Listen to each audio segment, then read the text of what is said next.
Hi, I'm Tim Neubauer with our podcast, Training in the Metaverse. Today's session is going to be adoption of VR in business. My co-host is again Lance Losberg. Hi, Lance. Hi, Tim. How are you today? Doing great. And yourself? Great. I want to talk a little bit about how long virtual reality classes should last.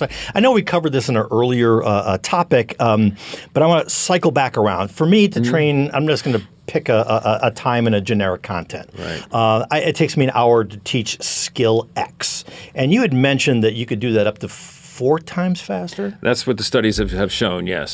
So I could take an hour of training and turn it into? Theoretically, yes, into 15 minutes, right. Okay. Of course, every training session or scenario is going to be different, and also what the content of that training scenario is in itself, and how fast it's going to be adopted or comprehended and retained by the trainee. Okay. But you can count on it's going to be a lot shorter than what it would be in a classroom.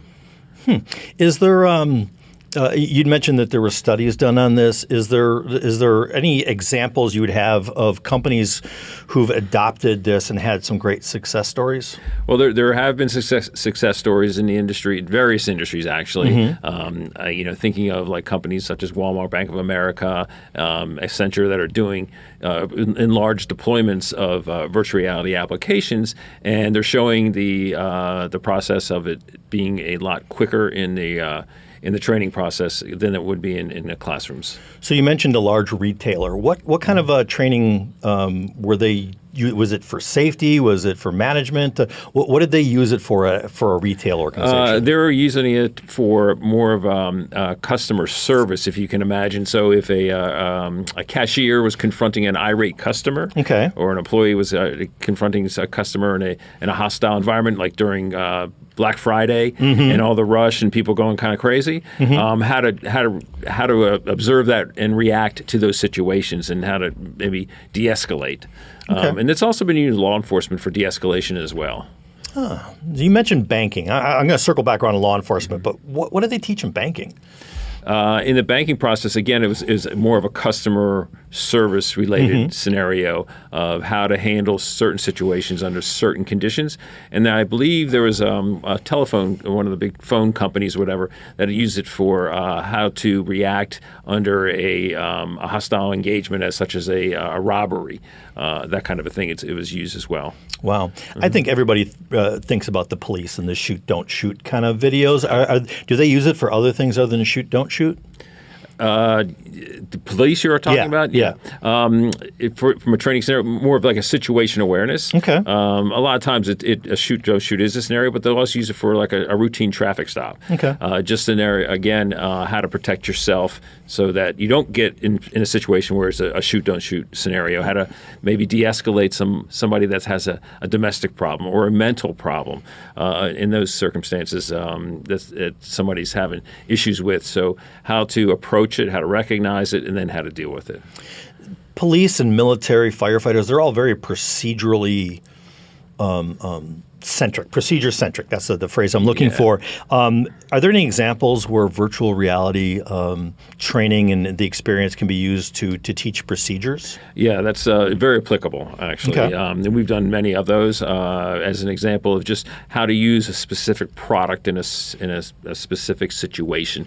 One of the big hotel chains we did to help to train the service staff on cleaning a room. Something as simple as that, and the right way to do it, and how to go through those processes. So when they're actually doing it, they're already accustomed with the product, how it works, where they're supposed to use it, and how to clean the room in the proper manner, what to look out for as well. Wow, I'm thinking all the procedures are running around my head. Is there any other industries that use them for procedural that you can come up with off the top of your head? Is the airline, is there oil and gas? Anybody else using it for procedures? There's airline as well for cleaning the cabins in that respect.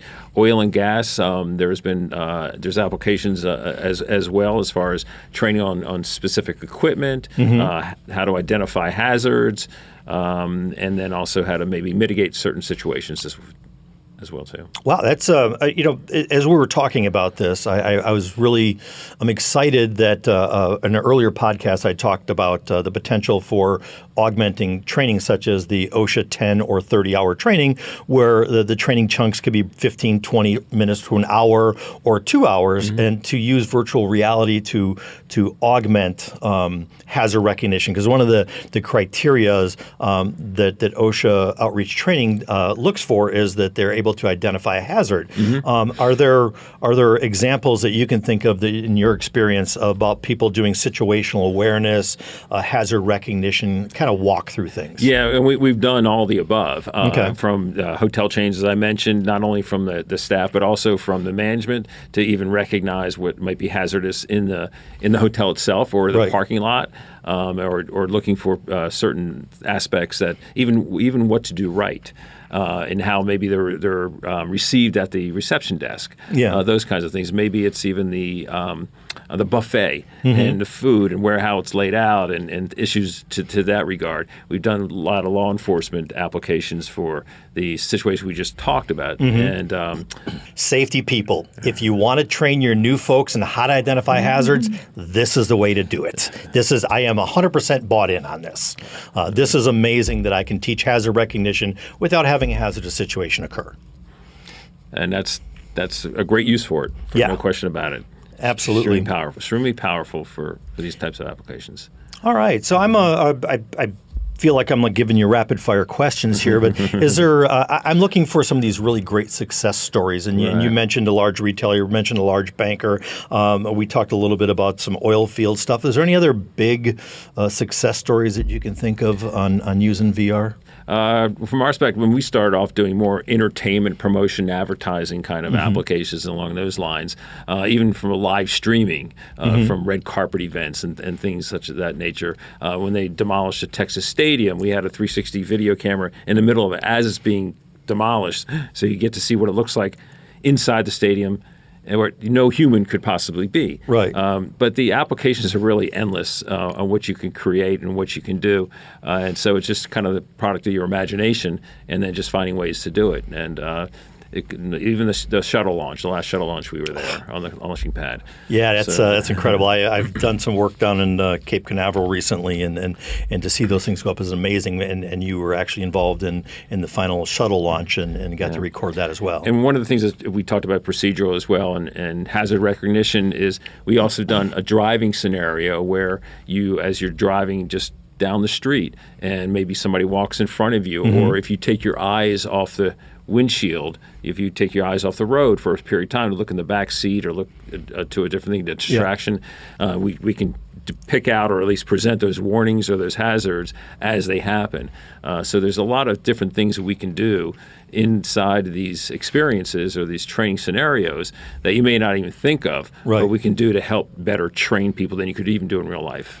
So companies that have a large driver fleet, whether it be commercial driver or non-commercial vehicles, you could set up a scenario where they have in-cab distractions, like somebody in the back seat, horn honking, something, and you could actually track and train them if they weren't paying attention or have their eyes on the road. Exactly. And the example you bring up is that we do, as you're driving down the street, we had a passenger with a little dog and then a cup of coffee in the console, and the coffee mug got knocked over, the dog jumps around. So, I mean, you could have all these different kinds of distractions and create them and then and train the proper way. Just a tremendous amount of possibilities. When I'm thinking about it, and I'm completely biased into the safety world, but when I look at this, I say, what other topics could possibly be out there? I want to talk a little bit about fall protection, because I think fall protection would be huge if we could shoot video on that. And I'm going to refer to heights, like things that are really too high and things like that. So are there, I know we talked earlier about that, are there other scenarios that you could use that are in line with fall protection? Yeah, and that's one of the beauties of the technology, is that recreating these real-life scenarios where it may be hazard or dangerous that you wouldn't want to even train them, the people in the real life, to do. As an example, is walking along a rooftop. There's over a balcony without a railing. So on a scaffold, cleaning windows. I mean, it's really so many different scenarios that you could create for those kinds of things and point out from a safety standpoint the right way, the wrong way, the dangers, the hazards, and then how to identify them and how to maybe prevent them from happening. As you were describing it to me, I'm thinking anytime you have an incident, if they would come to you, you could recreate the incident so other people could experience it without the danger of that. And what brought that to my mind is I worked at a company once where a worker was unloading a piece of equipment from a truck, and it flipped over, and the handle hit him and cut his lip up here really bad. He had to have stitches. Yeah. And while I was at the emergency room with this employee, the assistant manager called me and said the manager was on his way down to the emergency room, and I said, why? He doesn't need to be here. And he goes, well, he tried to recreate the incident, and he did. Oh. Including the same number of stitches. Oh, you're kidding. So he was on the way down too. So as soon as you're saying, I'm thinking, well, let's recreate the incident without recreating the incident. It's a great opportunity. To me, it's a wide open market for potential. So I'm really looking for those. Do you have any scenarios that you don't think are possible that are just not a good fit for them? It depends on, I guess, the maybe the environment. Maybe there are certain limitations for if we were going to create what we call a 360 video from maybe the environment, how dark it is, the lighting situation, something like that. If you want to emulate darkness, it's going to be tough. Now you can animate some of these things, and it may not be as physically appealing or as accurate. They can be very accurate, but still, it's very few. We just have to kind of understand and look at it. But we've also talked people out of doing a piece of VR training because you didn't need to look behind you or to your left or right or up or down too. It's like the flat screen was fine. You know what? Why waste all this when you can just do that? And that we look at it as a consultative type of. So you would say no if it was a really small room and they wanted to film electrical hazards. Right. It wasn't big enough. Or you have a super narrow aisle that people would walk down in a warehouse. So it just may not make sense to do it in some situations. And you would consult them with them and advise against. That's part of our job. Okay. Yes. Great. Yeah. Super. So just one last topic before we wrap up this podcast. Are there any other industries that are out there that we should be considering this? I know we talked about retail, banking, construction, oil and gas. I talked about airline. Is there somebody else that's an untapped market that we should be who should be thinking about this? Well, I mean, you mentioned transportation, I guess, in general, so to speak, be using it. And it seems that now with the awareness that it's kind of slowly tapping into different industries because they're realizing that it's not industry specific. Right. The technology is really generic to just about any industry you could possibly think of. I off the top of my head, I cannot think of one, but I'm sure there's something. We talked about customer service, and what was rolling through my head just a moment ago was that waitresses, waiters, wait staff. You talked about banks. I'm thinking about the hotel greeters, the flight attendants. Those are all huge opportunities to use this technology. Yeah, and another example of just how powerful this virtual reality medium is. I mean, we're currently developing a brain injury rehabilitation application. So if you can imagine that using virtual reality to help somebody with a brain injury, whether it's acquired or if it's traumatic, to overcome or at least get rehabilitated from that brain injury, that it's got to be pretty powerful technology. And they're using it in clinics and hospitals and places like that. It's really interesting to me. And as a follow-up, what do those videos look like to help people with traumatic brain injuries? I mean, what skills? How do you teach them? What are the topics that are being covered? So it varies, and it's based upon the treatment that the therapist was used, or the doctor or neurologist, whoever is treating a patient. And there's various aspects. Some is just basically training the either eye movement or head movement, and then also be able to track maybe a target, and then putting these objects to track in maybe different environments and maybe different lighting and different colors, different things that may trigger a response from a brain injury.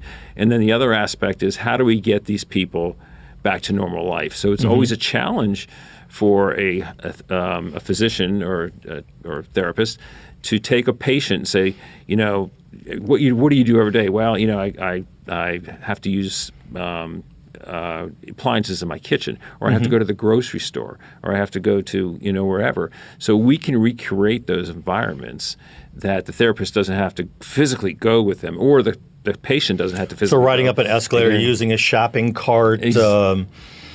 It could be sitting in a doctor's office, sitting in a restaurant, with all the distractions, chairs. Oh, yeah. and all the lights, maybe people running around, kids screaming, crying, or whatever it may be. And all these things can set somebody off that has had a brain injury of various types. So it's getting them acclimated, slowly getting them back to back to normal life. Right. Wow, that is very interesting that they can do all those scenarios in virtual reality, and it completely applicable, same sets of technology for drivers and procedural things like that.